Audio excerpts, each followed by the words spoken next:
माधव नारायण ओम ओम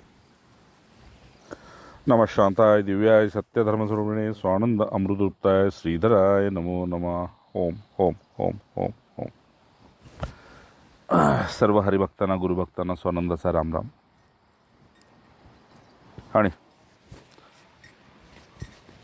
आध्यात्मिक क्षेत्रातले आत्मप्रचितीला, आत्मानुभूतीला, आत्मशांतीला प्राप्त झालेल्या पुरुषांची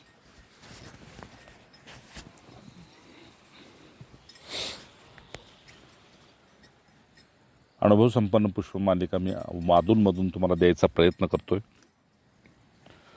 राम. त्याचप्रमाणे आज सुद्धा वेदशास्त्र, श्रुती, स्मृती, 4 वेद, 6 शास्त्र, 18 पुराणामध्ये जे अखंड भगवंताचे होऊन राहिले ते श्रुत पुरुष म्हणजे श्रोता पुरुष ज्यांनी जगण्यात आणलं आणि पुन्हा त्यांनी काही अंशी अनुभव सांगितले आणि पुढे तेही मौन झाले. अशांच्या उपदेशाचा सार आज आपल्या सेवेत श्रीधर कृपेने आणि श्रीहरी कृपेने यथाशक्ती मांडतोय. कारण अध्यात्मामध्ये शेवटी उरते ती जाण.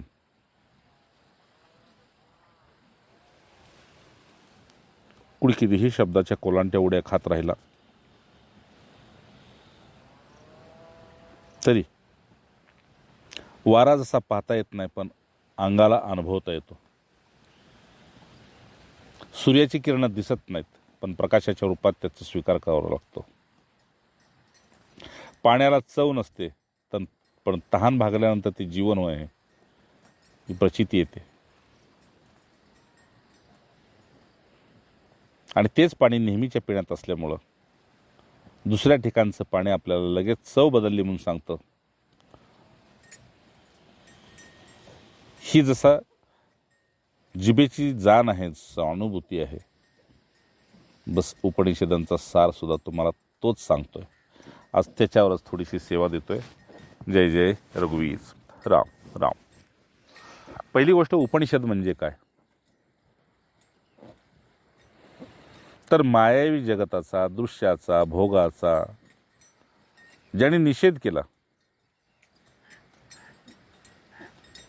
आणि मुख्य गोष्ट फक्त स्वीकारली,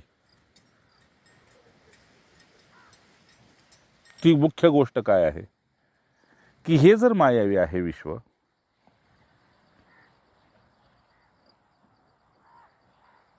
तर माझ्या याच्या निर्मितीचा हेतू काय आहे. इथे सर्वच क्षणभंगूर आहे, नाशिवंत आहे, तात्पुरता आहे. तर मग भगवंताचा हेतू काय आहे. आणि जर नाशिवंत बनवलंस तर मग तुला एवढं सर्वामध्ये हुशार, चतुर कसं काय म्हणावं. मग सुंदर स्त्री बनवतोस, सुंदर पशु, पक्षी, वृक्ष, वेली, रसस्वाद फळं आहेत, सगळं आहे, सुंदर आहे हे ठीक आहे, छान आहे. पण हे नाशिवंत का बनवलंस बाबा.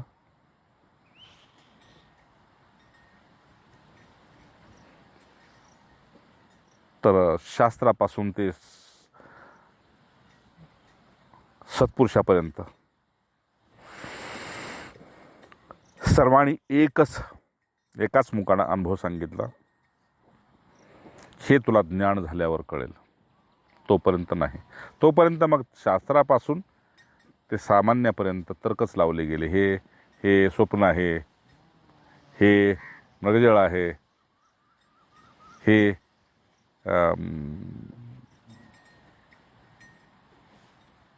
सापावरची कातन आहे, त्याला भिवू नये, ठीक आहे ना, सापाला भ्यावं, कातनीला भिवू नये, असे अनेक अर्थ काढलेले गेले आहेत. पण सत्पुरुषांचं एकच उत्तर आहे, तस्मात् ज्ञानम समाचरित. ज्यावेळी तुझा ज्ञानामध्ये प्रवेश होईल तेव्हा तुला आपोआप कळेल. आपण सत्पुरुषांच्या कक्षेत, जाणीवेच्या कक्षेत गेल्यानंतर आपल्याला हे आपोआपच कळू लागतं, ते सांगावं लागत नाही. मग मायावी जगाबद्दल सांगायचा विषय राहत नाही तर ज्याची ही माया आहे त्याच्याबद्दल काय बोलायचं. नारायण. होम. सार असा आहे उपनिषदांचा, उपदेशपर आपल्याला सार त्यांचा असा आहे की चित्ताचा स्वभाव आहे चिंतन करणे. ठीक आहे ना. आणि ते शुभ करेल अशुभ करेल, पण स्वभाव आहे. जसं नाकाचा स्वभाव आहे श्वास घेणे आणि टाकणे, डोळ्यांचा स्वभाव आहे पापण्यांचं उघडझाप करणे, वाटेला लागलो की पायांचा स्वभाव आहे आपोआप न आज्ञा घेता मागचं पाऊल पुढं टाकणे. हे असे देहाचे जसे काही स्वभाव आहेत, प्रकृतीचे काही स्वभाव आहेत, निसर्गाचे काही स्वभाव आहेत, त्याप्रमाणे महापुरुष म्हणतात चित्ताचा बी एक स्वभाव आहे आणि तो आहे चिंतन करणे, कधी शुभ कधी अशुभ.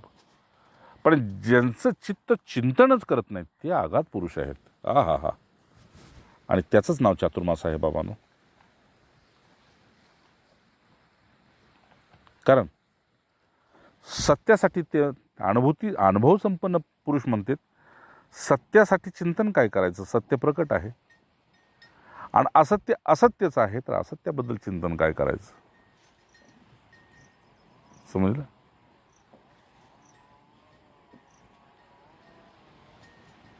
राम. म्हणून उगवत्या सूर्याला अर्घ्य देते, मावळल्यानंतर कुणी अर्घ्य देत नाही. त्याप्रमाणे हे ज्ञान सुद्धा असंच आहे. हे प्रत्यक्ष असेल की नाही तर ते अनुभवानं आपोआप चूप होऊन जातं. आणि ते प्रचितीचं प्रकट नसेल तर मग त्याच्याबद्दल फक्त व्याख्या केल्या जातात. ठीक आहे ना. मुलगी कशी आहे एकानं पाहिलेली आहे नाही का, सून म्हणून निवडायला गेले तर त्याने विचारलं मुलगी कशी आहे. सून म्हणून त्यानं सांगितलं, ज्यानं पाहिली त्यानं किती अशी आहे. पण त्याला ज्यानं पाहिली नाही त्याला सांगतात अमक्याच्या मुलीसारखी आहे, अमक्याच्या सुनेसारखी आहे. हा परमार्थ बी असाच आहे. उपनिषद म्हणते आम्ही सर्व गोष्टीचा निषेध करून त्या तत्वाला ज्यांनी प्राप्त केलेलं आहे त्यांच्या मांडीला मांडी लावून हे श्रवण केलेलं आहे. त्या तत्वात ज्यांनी आपली समाधी लावलेली आहे त्या जागृतीनंतर आम्हाला त्याच्याबद्दल आम्ही मांडीला मांडी लावून त्याचा अनुभव घेतलेला आहे. त्या तत्वामध्ये अखंड ध्यानस्थ आहेत, त्यांच्या समोर आम्ही नतमस्तक होऊन ग्रहण केलेलं आहे. ते ज्यात बुडले आम्हाला त्यांनी त्याच्यातच बुडवलं, आम्ही त्यांच्या पुढे नतमस्तक आहोत.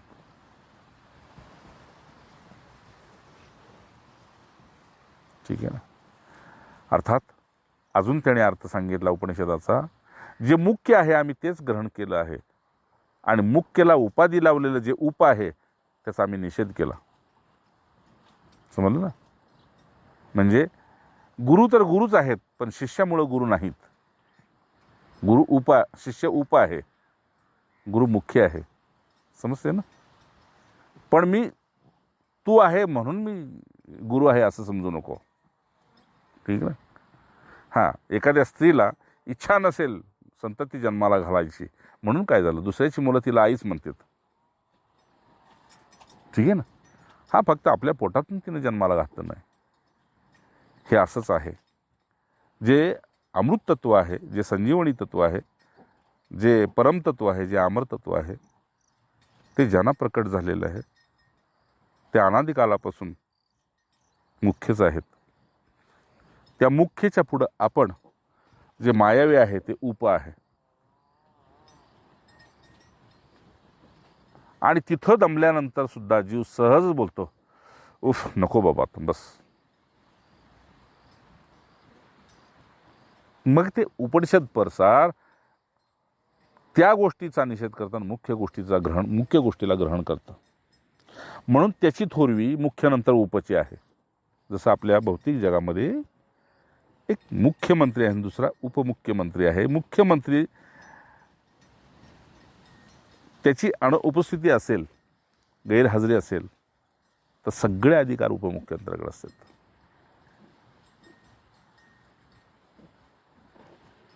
ना कुठली तरी ॲटॉमिक पॉवर कपले त्यानंतर नारायण. मग काय आहे तर विषय आपला चित्त हे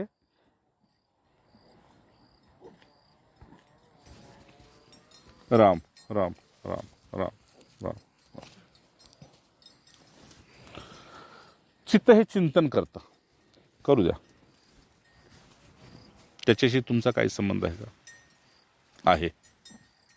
कारण जीवानं जीवपणाचा स्वीकार केलेला आहे, जीवपणानं देहाचा स्वीकार केलेला आहे आणि देहाने विषय भोगाचा स्वीकार केलेला आहे.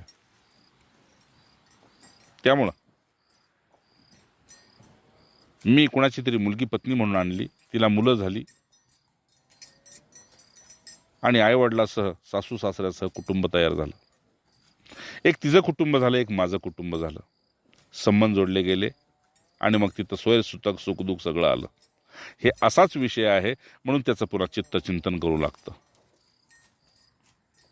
पक्की बात.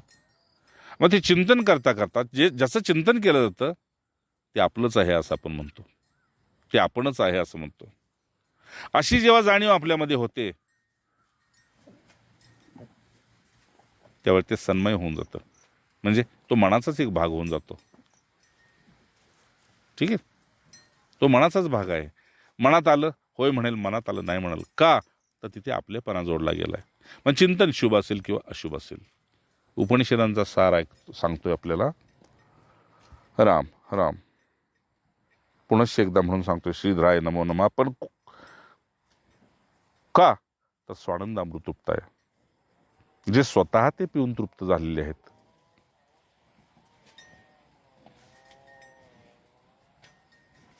मगाशी सांगितल्याप्रमाणे श्री मुख्य आहे आणि स्व उप आहे. ठीक आहे ना, श्री मुख्य आहे.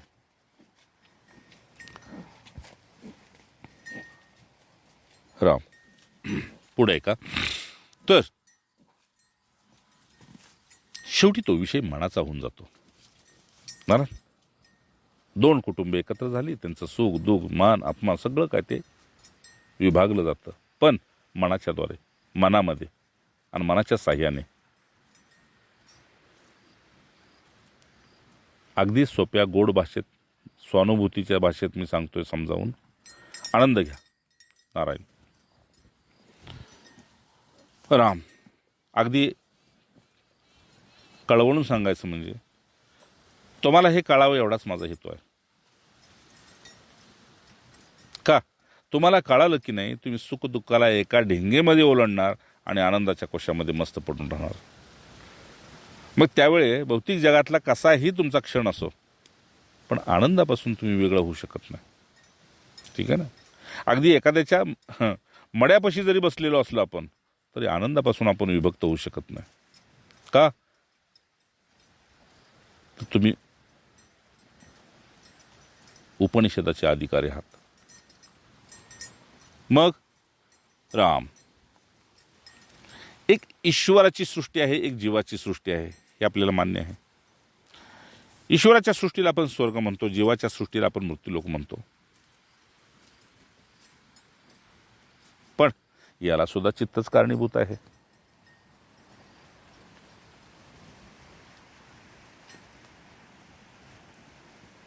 मग याच्याच कल्पनाशक्तीने जन मानवी मरणाचे संस्कार सुद्धा आपल्या मनामध्ये उभे राहिले, ते बी चित्तच आहे. जन्माला आलं तर त्याला सुखाची अनुभूती होते आणि मृत्यूला प्राप्त व्हायला लागला की त्याला दुःखाची अनुभूती होते. का रे बाबा, सृष्टीचा नियम काय आहे? एक गेल्याशिवाय दुसरा येऊ शकत नाही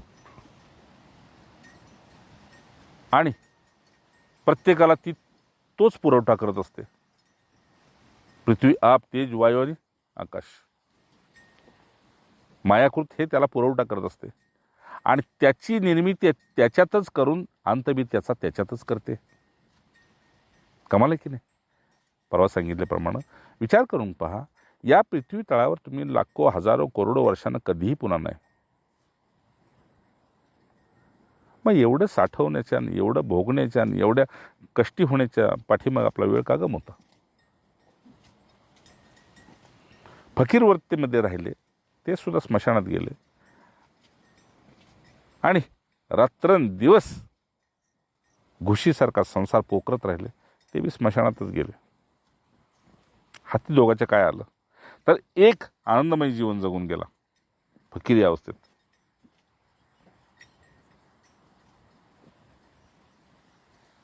कोणाचं पद आहे? जो आनंद फकीर करे. कबीर. हां. तर कल्पनाशक्ती हे जन्ममरणाचे संस्कार उभं करून ठेवते. आणि जीवाचा स्वभाव आहे, जरा वेळ मिळाला की त्याने कल्पनेमध्ये जायचं, बस. एवढंच काय, अनुकूल असेल तर मित्राचं चिंतन, आणि प्रतिकूल असेल तर वैराचं चिंतन. मग मनानेच लाडू खायचा आणि मनानेच मिरची खायची. का बरं? दुरुपयोग, कल्पनाशक्तीचा दुरुपयोग करतोय. आणि विशेष करून वाईट कल्पना अधिक सतावत असतात.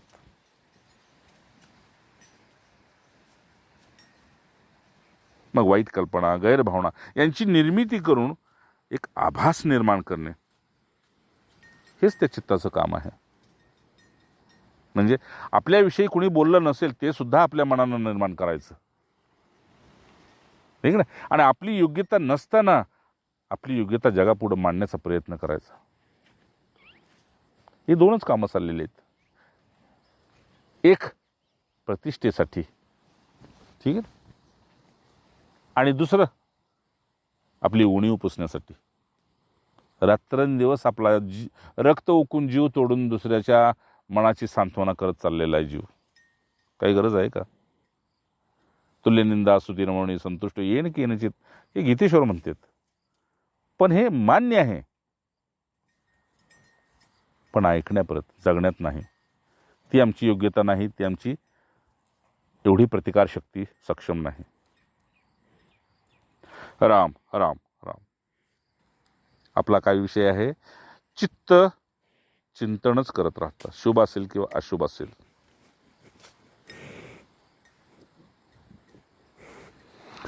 मग चांगल्याच गोष्टीची कल्पना करेल सांगता येत नाही, दिवसभर वाईटच कल्पना करेल सांगता येत नाही, गैरभावनाच धरून राहील सांगता येत नाही. पण नक्की निर्मिती तर तसंच चित्त करतं. म्हणून कामना कामना कामना ज्याला म्हणतात की नाही, ते बस हे आभासमय विश्व आहे. पण तरीही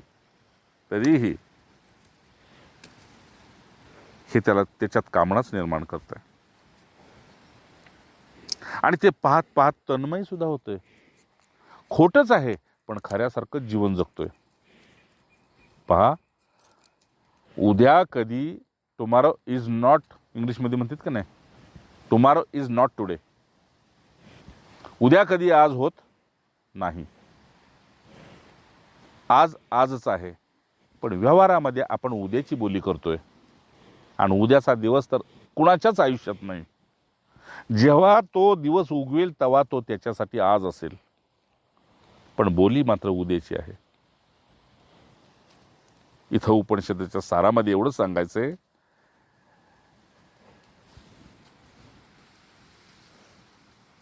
की गैरभावना याची निर्मिती करते, आणि त्याला आभास म्हणतात.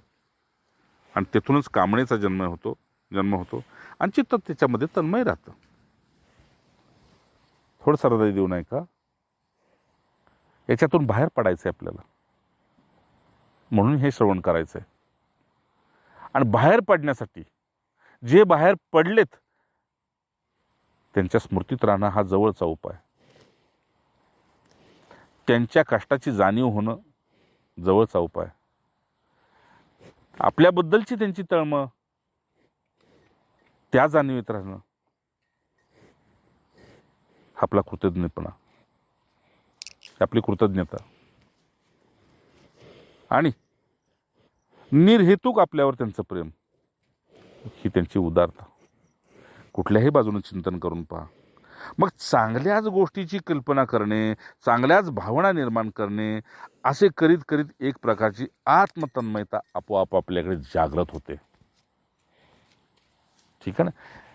ये फल साधन ते न होय. हे तुम्हाला साधनेतून गुहेत बसून, एकांतात जाऊन, हिमालयात जाऊन जितकं अशक्य आहे, अशक्य झालं तर त्याला वर्षानुवर्ष जातील. पण आत्ता वरचा जो मुद्दा सांगितला त्यानं तुम्ही खूप जवळीकतेनं जाणार. त्याने तुमचं स्मरण करायची आवश्यकता नसते, लक्षात ठेवा. महापुरुषानं तुमचं स्मरण करायची आवश्यकता नसते. कारण तुम्ही त्यांच्या हृदयात आहात. ठीक आहे ना. ते हृद म्हणजेच मोकळी जागा. तुम्ही त्यांच्या हृदयात आहात कारण तुम्ही भक्त आहात, म्हणून तुम्हाला त्यांनी ते स्थान दिलेलं आहे. समजले? सकाळी पहा, फुले तोडताना मी अतिशय सुंदर सुगंधी फुलं तोडतो. सुंदर आहे पण सुगंध नाही. विचार करतो नको तोडायला. अच्छा, सुगंधी आहे, सुंदर नाही, असू द्या, देवाला आवडतं. मग देवाचा स्वभाव असा आहे की त्याला सुंदर बी आवडतं आणि सुगंधी बी आवडतं, पण विशेष करून सुगंधी आवडतं. म्हणूनच उपनिषदाने आपलं वेदामध्ये पूजेमध्ये सांगितलं सुगंधम पुष्टिवर्धम. आणि मग मी हे सुगंधी तुला सुगंध अर्पण करतोय, फूल नाही. त्याप्रमाणे इथं उपनिषदाच्या सारामध्ये चांगल्या प्रकारची भावना करण्यासाठी आपल्याला बराच वेळ लागेल. चांगल्या प्रकारच्या कल्पनेसाठी आपल्याला वाईट कल्पना करायचं. पण या पुरुषांच्या स्मरणामध्ये, या पुरुषांच्या संगतीमध्ये, या पुरुषांच्या त्यागामध्ये, या पुरुषांच्या चरित्रामध्ये जर पाहायला गेलं, हा गजब आनंद, कमालीचा आनंद. ठीक आहे. एक नजर मारा फक्त. ज्या ज्या पुरुषांचं चरित्र तुम्हाला माहीत आहे, एकदा नजर मारा. किती कष्ट घेतले त्यांनी, अपार कष्ट घेतले. आणि कशासाठी? सुरुवातीला स्वतःच्या अनुभूतीसाठीच घेतले, पण त्याचा उपयोग केला जगाच्या कल्याणासाठी.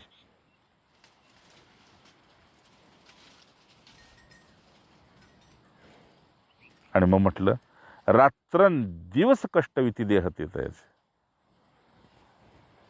झोपले तरी जागे असतात आणि जागे असतात तेव्हा तर ते आपल्याला नजर ठेवतात. म्हणून तुम्हाला वारंवार वारंवार त्यांचं जर स्मरण होत असेल तर नक्की समजायचं की ही त्यांची कृपा आहे. ही त्यांची कृपा आहे की स्मरण केलं गदगद झालं, स्मरण केलं डोळ्यात पाणी आलं, स्मरण केलं भेटायची इच्छा झाली, स्मरण केलं राहायची इच्छा झाली. आणि ह्या कल्पनेत तुम्ही गुंतता जसं महापुरुष म्हणतात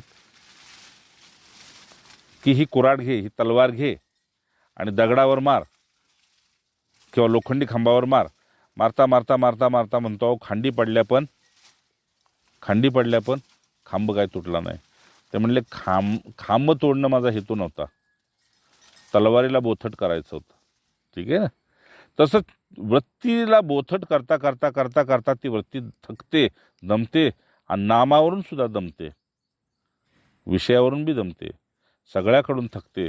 आणि मग थकल्यानंतर त्या वृत्तीला स्वतःच्या स्वची जाणीव होते आणि ती जाणीव मग ब्रह्माकारमध्ये प्रवेश करते. म्हणून खऱ्या अर्थानं वृत्ती असंग आहे,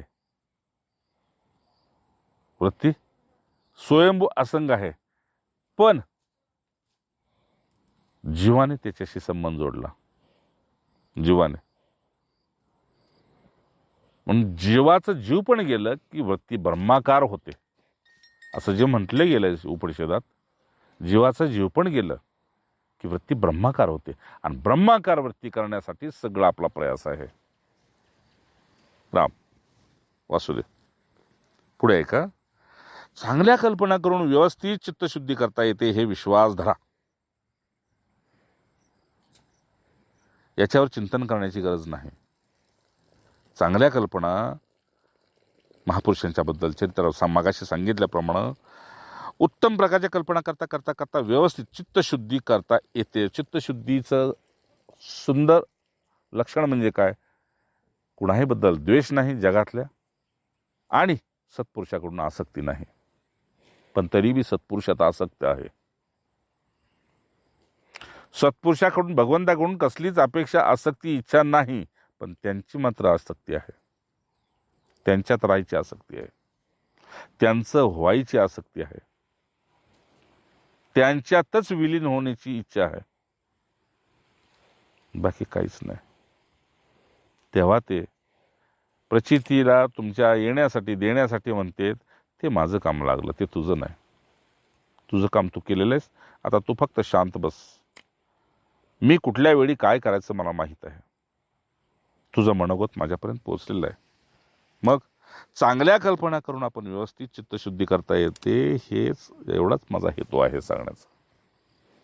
तर चित्त हे लहान बालकासारखं असतं असं स्वच्छ आपल्याला शास्त्राने उल्लेख केलेला आहे. मन वडाळ वडाळ उभ्या पिकातील ढोर. तसं लहान बाळाला जर आपण सांगून दमलो तर तो त्याचा स्वभावच आहे चंचलता. चित्त तसंच आहे. ठीक आहे. भगवंताच्या चांगल्या भक्तानं भगवंताला याची कबुली दिलेली आहे अर्जुनाने. प्रमाथ आणि बलवत दृढम, देवा मला हे माझ्यानं होत नाही. बरं, मान्य केलं. आता देवाने उपाय काय सांगितला? लहान बाळाला यथाशक्ती संस्कार घालायचा प्रयत्न कर, आणि ते फारच हट्टी असेल तर प्रकृतीकडूनच त्याला शिक्षा होईल आणि ते सरळ होईल. त्याला विस्तू धरू नको म्हटलंय ना, पाण्यात जाऊ नको म्हटलंय ना, खड्ड्यात वाकूड बघू नको म्हटलंय ना, ते ऐकत नाही. मोकळं सोड. आपण सुद्धा चित्ताला असं मुक्त सोडलं आणि त्याच्या साक्षी भावामध्ये आपण साधन तपश्यत साधू संघात बसलो की ते चित्त पुन्हा जसं थकलेलं बाळ वडिलापाशी येतं, आजोबापाशी येतं, आईपाशी येतं, तसं हे चित्त फिरून तुमच्याच पाशी येणार आहे. विश्वास धरा. काय त्यानंतर आपलं काम एवढंच आहे की आई सांगते बाळाला बस. फक्त ते पुन्हा मांडीवर बसू लागलं की त्याला मांडी नाही द्यायची. ते खांद्यावर बसू लागलं त्याला खांदा नाही द्यायचा. ठीक आहे ना. ते ओट्यात बसू लागलं त्याला ओटा नाही द्यायचा, खाली बस.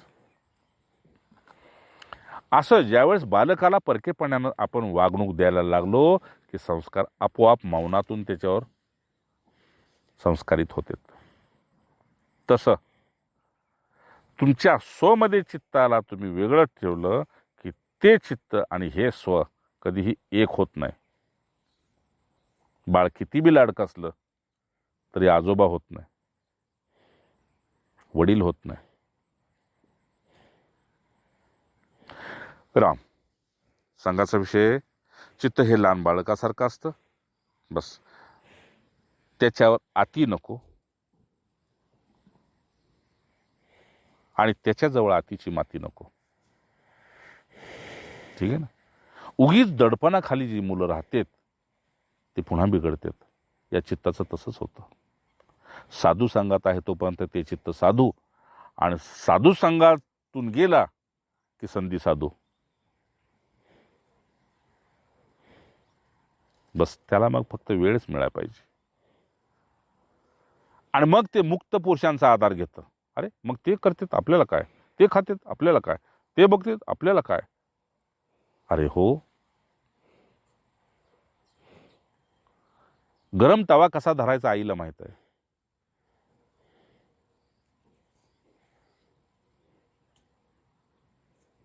तिच्या बाळाला, लहान बाळाला नाही. त्याप्रमाणे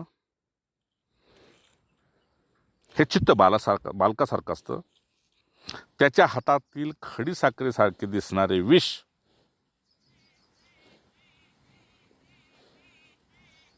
त्याला पटेल, तो विश्वास ठेवेल. अशा पद्धतीने हलकेच काढून टाकून त्याच्याऐवजी खडी साखर त्याच्या हातावर ठेवावी लागते. चित्त अशुभाचं बी चिंतन करतं, मायेचं बी चिंतन करतं, चित्त परमात्म्याचं बी चिंतन करतं. चित्त चैतन्यात विलीन होण्याच्या योग्यतेचं बी होतं आणि चित्त नरकात घेऊन जाण्याच्या योग्यतेचं बी करतं. राम राम राम.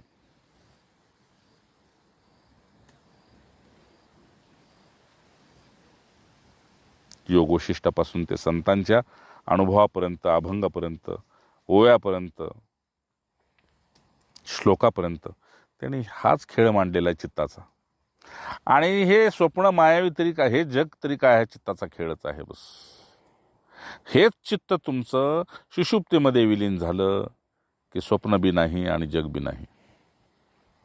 खरंय ना. हेच चित्त जागा झालं तर मित्राला शत्रू करेल आणि शत्रूला मित्र करेल, सख्याला वैरी करेल आणि वैऱ्याला सख्खा करेल. ठीक आहे ना. याचा खेळ हेच खेळत राहतं आणि त्याच्यामध्ये आपल्या जीवाची कुतरओढ होते. इथे सावधानता महत्त्वाची आहे. म्हणून अशा पद्धतीनं हलकं आपण जसं बाळाच्या हातावर एखादी अशुभ वस्तू काढतो आणि शुभ वस्तू देतो, किंवा अहिताची काढतो हिताची देतो, बस ह्या चित्तातून असंच मायावी संसार काढून घ्यावा. उपनिषदांचं सार जेवढं काय सांगायचं असेल ते याच मी चिंतनातून तुम्हाला सांगतोय. सगळ्या शास्त्रांचा एवढाच अर्थ आहे की चित्त शुद्ध करून घ्यायचं असेल तर आसक्तीला काढून टाका.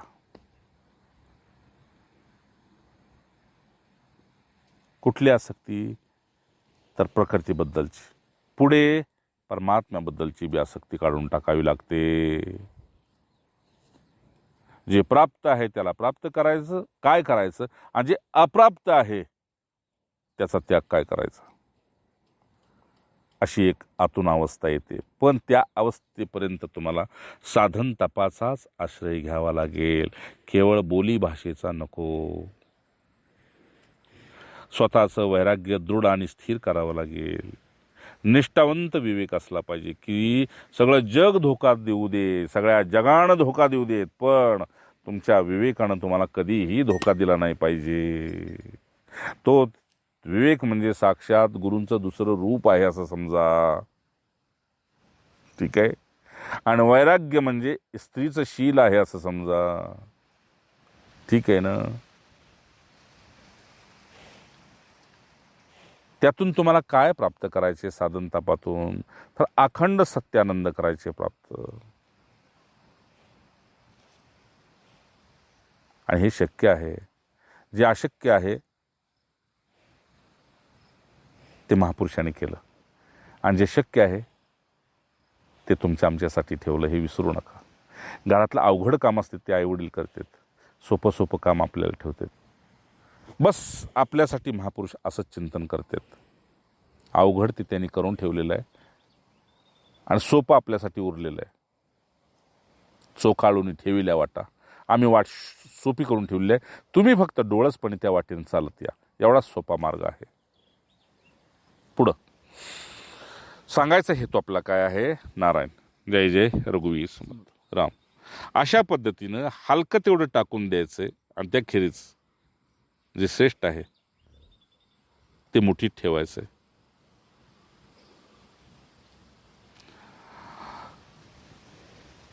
अजून सोपं करून सांगतो. अहितकारी भावनांना काढून त्या जागी चांगल्या भावना आपल्या हितासाठी, सुख समाधानासाठी जोपावतात. आणि ते काम चित्ताचं आहे, त्याचं काम आपण त्याला द्यायचं आणि आपण आपल्या स्वमध्ये निवांत राहायचं. खूप सोपा मार्ग आहे. आणि आपण फक्त लक्ष द्यायचंय, म्हणजे आजी अंगणात बसते आणि नातवंडांना पटांगणात खेळायला सोडते. आजी बसते कुठे? अंगणात. नातवंड कुठे खेळतात? पटांगणात. अंगण आणि पटांगण. ठीक आहे ना. पटांगण मोठं असतं, अंगण छोटं असतं. छोट्या जागेत आजी बसते आणि पटांगणात नातवंच्यावर लक्ष देते. आपलं काम एवढंच आहे, चित्ताला हे पटांगण आहे जग, या पटांगणात सोडायचं. ठीक आहे. आणि या अंगणातून त्याच्याकडे लक्ष द्यायचं. ते कुठं जातंय, कशासाठी जाते, त्याला इच्छा काय आहे, आसक्ती आहे का, उगीच कोणाचा द्वेष करतंय का, उगीच कोणाची निंदा करतंय. सोपा मार्ग. 24 तास साधन, 24 तास तपश्चर्या. कधीही उठा, त्या चित्ताकडे पहा.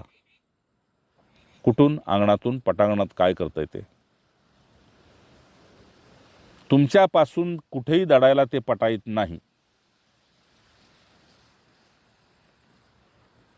राम. पुढे सांगतो.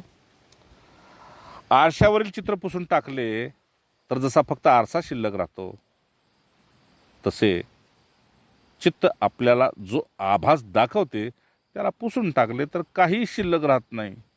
मग काय राहतं? की लिहिलं होतं, आता पुसलं, एवढी जाण तेवढी राहते. मागे सांगितलं होतं ना मी एकदा, पाठीवर तुम्ही काहीतरी लिहा आणि पुन्हा पुसा, पाठी कोरी राहते, पण लिहिलं एवढी जाण तर होती ना. तसं आपण एवढीच जाण राहते की मृत्यू लोकात आहोत, पण त्याच्याशी आपलं घेणं देणं, समज घ्या ना, बस पक्का हो गया तुम साधू. आणि तुम्ही देवाला आवडला, संपला. मी त्याला पाहिलाय, मी पारखलाय, त्याला मायावी जगातलं काही एक नको. आणि पंचमहाभूताच्या देहावर सुद्धा त्याची आसक्ती नाही. पण याच्याद्वारे तो जगासाठी काय करू इच्छितो, बस तो माझा भक्त बी आहे आणि सेवक बी आहे. समज ना, ऊंची बात एकदम. एवढी हमी तुम्हाला तुमची भगवंताला झाली तुमच्याकडून, अरे बस ना पराब्रह्म म्हणतो. अरे माझ्यात तुझ्यात काडीचा फरक नाही, फक्त तुझंही उदारता अशी आहे की भगवत स्वरूपामध्ये येतोस, भगवत तत्वात येतोस, पण अधिकारात येत नाहीस. तू स्वतः रामाला रामाचंच पद दिलं हनुमंतानी, आणि स्वतःला दासाचं पदच ठेवलं, पण ताकद दोघांची एकच. म्हणजे राम करू शकत नाही ते हनुमंतानी करून दाखवलं. Home home. पण हे आपण म्हणायचं तुलनात्मक. खऱ्या अर्थानं हनुमंत म्हणतो, मी जे काही करू न करू ती सगळी सत्ता रामाचीच आहे, मी तर फक्त मरकट आहे, निमित्त मात्र आहे. म्हणून तुमच्या वेगळ्या वेगळ्या चिंतनानं माझ्यात आणि रामात दुरावा आणू. ठीक आहे ना, हनुमंताचं हे वाक्य आहे. तुम्ही तुमचं चिंतन करा, तुम्हाला अधिकार आहे, पण आमच्या दोघात तुमच्या चिंतनानं दुरावा आणू नका.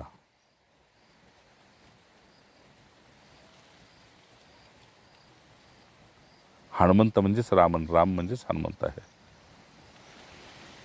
ठीक आहे ना, मी म्हणजेच नावारूपाला आलेलो आहे.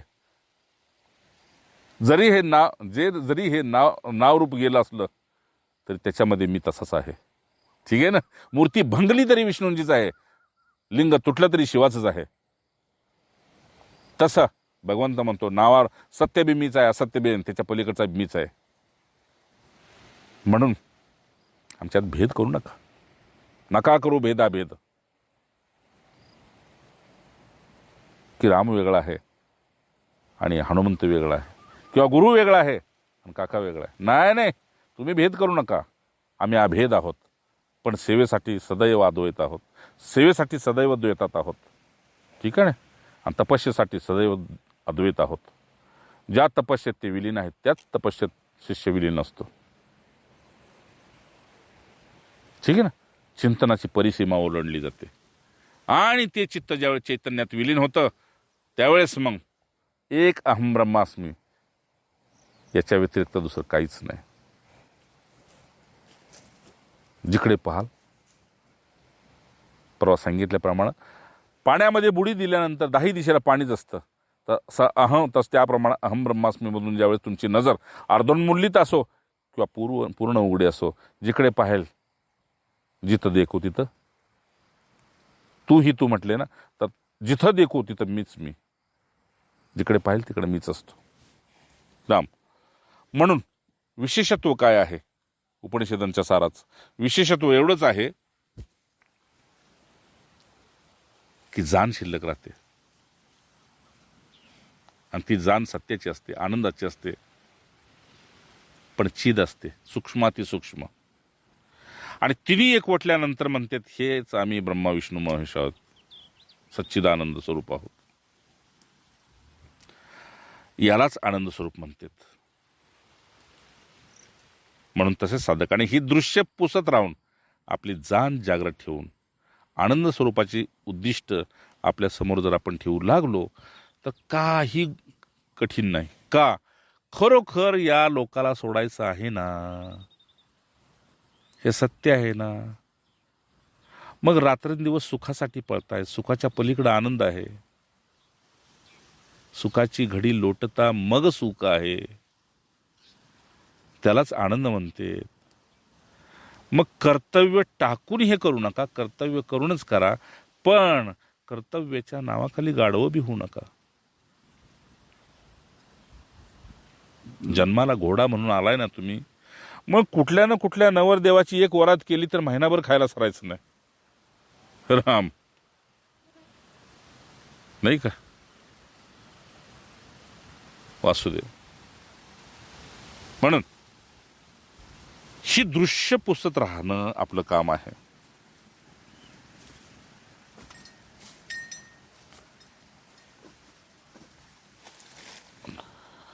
हो, मागे सांगितलं होतं ब्रह्मचैतन्य म्हणजे काय.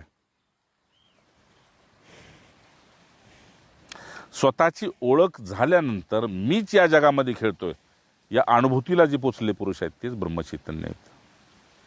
ठीक आहे ना.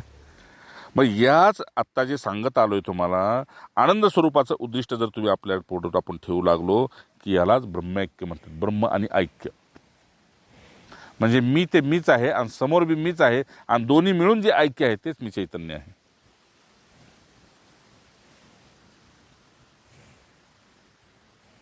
बरं बाबा, हे खेळायचं कसं. खेळायला तुम्हाला तेव्हाच येईल ज्यावेळी खरोखर तुम्हाला खेळायची जी इच्छा असेल. भांडायची इच्छा असेल तर तुम्हाला कुणी खेळायला घेणार नाही का. तुम्ही आम्ही लहानपणातून आलोय ना, मुलं म्हणते त्याला नको, ते नको नको, त्याला नको, मग आपण नाही खेळत. बरं बाबा, त्याला आमच्या टीममध्ये घेतो. हा, तुझ्या तिकडे घे, पण तरी मला नाही खेळायचं. तो चिडकाय, तो रडकाय, तो लबाड आहे. जर खेळात आपण असं करतोय तर मग साधनेत काय केलं पाहिजे नारायण. म्हणून फक्त झोपून आपण वेळ घालवतोय म्हणजे मायावी जगात घालवतोय की नाही घालवतोय. फक्त झोपून वेळ घालवतोय. मोह निशा सब सुवनारा, ही मोहाची झोप आहे. याच्यात आपण झोपून वेळ घालवतोय. जागे व्हा, जागे व्हा, जागे व्हा. श्रीधर स्वामी म्हणतात, स्वामी आपल्याला ठासून सांगतात, इथे साखर पेरलेली आहे, ती उगवत नसते. आणि जे तुमच्या कामाचं नाही, हिताचं नाही, विशेष करून हे जीव तुम्हाला त्याच वाटेने घेऊन जातात.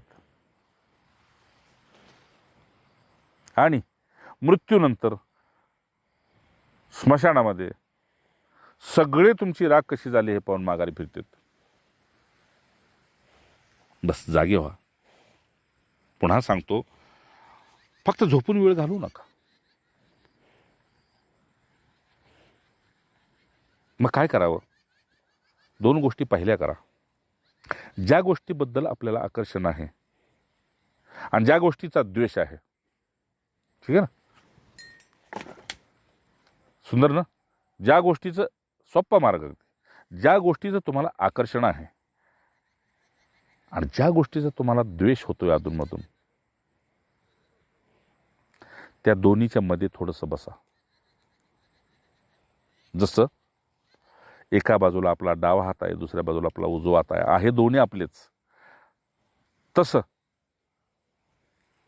आसक्ती सुद्धा आपलीच आहे आणि द्वेष सुद्धा आपलाच आहे.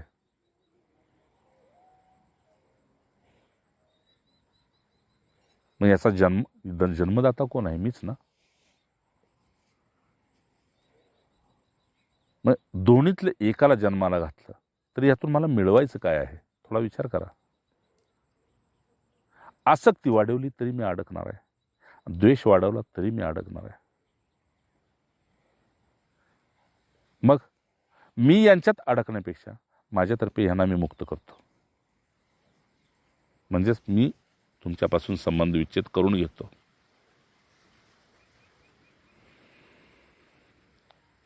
पण हे कसं करायचं बाबा? तर हे एका दिवसात होत नाही. मागे सांगितलं मी, एका दिवसात हे होत नाही. जन्मोजन्मी आम्ही बहुपुण्य केले, जन्मोजन्मी बहु म्हणजे तप करत गेलोय, साधन करत गेलोय. हे एका जन्मात होत नाही किंवा एका दिवसात होत नाही, एका तासात होत नाही, पण होतं तेव्हा एका क्षणात होतं, हे बी विसरू नका. ठीक आहे ना. हे पक्की बात आहे. तेव्हा मग आश्चर्य वाटतं, तेव्हा डोळ्यातून पाणी येतं, हृदय गदगद होतं की बापरे, जे माझ्याच्यानं झालं नाही तू ते एका क्षणात केलंस. आणि तिथंच दंडवत प्रणाम होतो, ऋणी आहे गुरुराया तुझा. म्हणून मग असं वाटतं, विसरू कसा मी गुरुपादुकाला. नाही मी त्याला विसरू शकत. मग आपल्याला माहीत नाहीत का त्या लाकडाच्या आहेत, त्या धातूच्या आहेत, त्याच्यावर फुलं ठेव, चंदन लाव, त्याच्यासाठी तासभर घालव. पण नाही, हे त्यातूनच प्रकट झालेलं आहे.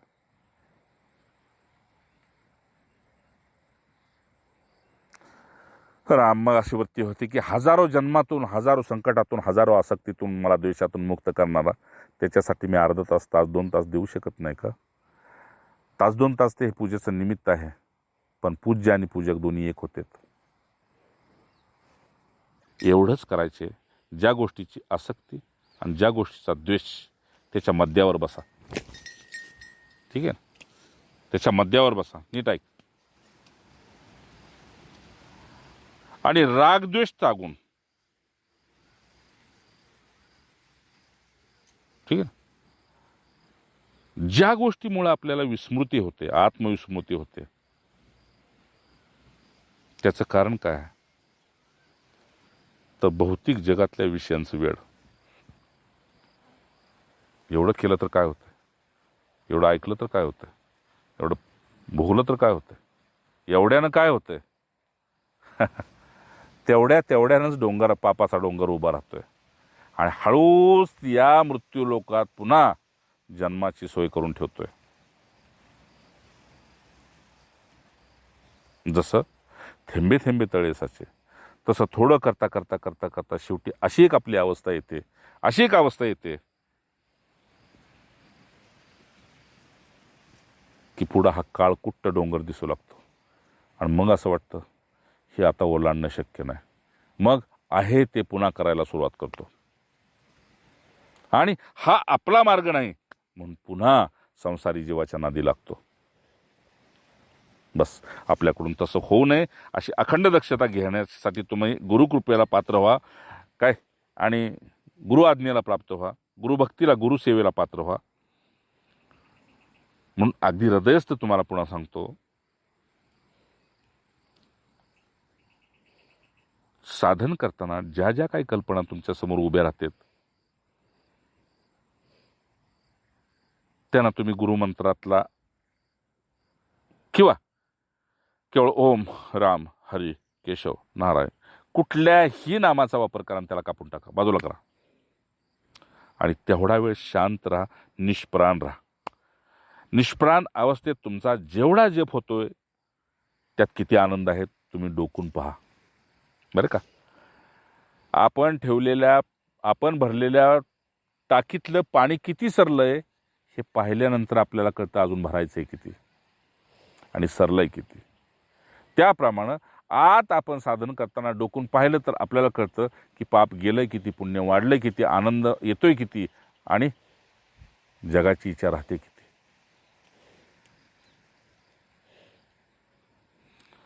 आणि मग आनंद स्वरूपाचं चिंतन आपोआप होऊ लागतं. किंवा नाही झालं तर आपण ते चिंतन करत करत करत करत पुढे मग कोणत्याही विषयाकडे लक्ष न देता बस आपण आयुष्य आपलं जगू लागतो. मग आपलं एक विश्व तयार होतं. जसं मी माझ्याच घरात राहत होतो, पण स्वानंदाचं आपलं एक वेगळं विश्व होतं. गुरूंच्या स्मरणात, गुरूंच्या कृपेखाली, गुरूंच्या सानिध्यात जे काही विषय झाले त्याच्यात बस. आणि नेहमी असं वाटायचं की हे संसार करायला आलेले आहेत आणि मी परमार्थ करायला आलोय. हे संसार करायला आलेले आहेत, मी परमार्थ करायला आलोय. हे संसार करायला आलेले आहेत.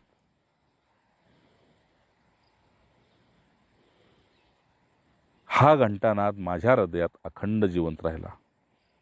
आणि अजून सुद्धा मी तुमच्यात 8 महिने वावरतो तर माझ्या आत चित्तामध्ये तेच असतं की किती महिने, फक्त 8 महिने, बाकी आपण चातुर्मास करणार आहोत. किती महिने, 8 महिने, बाकी नंतर आपला यांचा काही संबंध नाही. या 4 महिन्याच्या आनंदासाठी मी 8 महिने कसेही सोसतो. काय, कारण प्रत्येकाचे स्वभाव वेगळे भिन्न आहेत. पण शेवटी बाबळीचे काटे, त्या बाबळीशी संबंध आहे. कुणाचा स्वभाव चांगला असेल, वाईट असेल, तो त्याच्याशी संबंध आहे, माझ्याशी त्याचा काय संबंध नाही. कारण मला त्याच्या स्वभावाचा स्वीकार करायची गरज नाही आणि तेवढा वेळ बी नाही. ठीक आहे ना.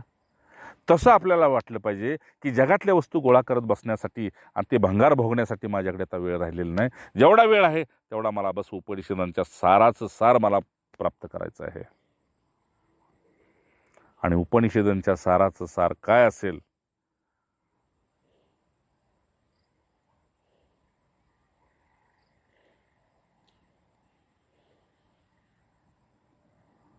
तर ते एकच, ओम चुप, बस इतना ही सार है। ओम चुप। त्या चुपमध्ये त्रिकालदर्शी शांती बाहेर पडते. भूत भविष्य वर्तमान त्याच्या समोर असतं. तरी बी हिताकर असेल तर तो दुसऱ्याच्या कानावर घालतो, अहित असेल तर आपल्या हृदयात ठेवतो. म्हणून बंधूंनो, मित्रांनो, शेवट करतोय, लक्षात ठेवा, तुमचं आयुष्य तुम्हाला जगण्यासाठी उपनिषदाच्या साराला हृदयस्थ कवटाळून ठेवा.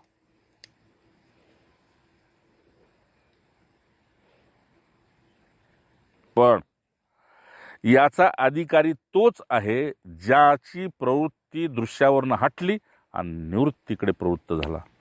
हा त्याचा पक्का अधिकारी आहे. असे अधिकारी नसाल तर कशाच्या निमित्तानं अधिकारी व्हा. आणि जसं निवृत्ती हाच खऱ्या साधकाचा जप, ठीक आहे, ज्याला ज्ञानमार्गीनं जायचे, निवृत्ती हाच त्याचा जप आहे. आणि प्रवृत्ती हा त्याला घात आहे.